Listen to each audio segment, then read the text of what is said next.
இல்லை பிரம்மாண்டம் எல்லாமே வந்து ராகு உங்களை வந்து ஞானத்தில் உங்களோட அறிவு கண்ணை திறந்து உங்களுக்கு உண்மையான உலகம் என்ன அப்படிங்கிறத உணர்த்துறவர் கேது. உலகத்தில் உள்ள அனைத்தையும் உங்களுக்கு உணரச் செய்வார். அப்படி ஒரு பேர் தான் கேது. இந்த ராகு கேதுவும் நம்மளுடைய கர்மா அடிப்படையில், நம்மளுடைய முற்பிறவி அடிப்படையில் தான் அவங்க நம்ம ஜாதகத்தில் இருப்பிட அமையும்.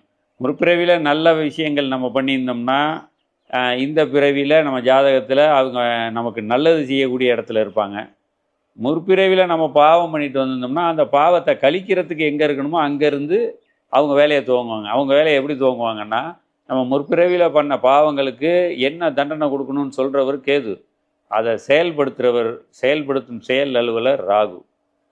இப்படி தான் அவங்க வேலை நடக்கும். இப்போ உள்ள கோச்சார காலகட்டத்துக்கு வருவோம். 18ஆம் தேதி மே மாதம்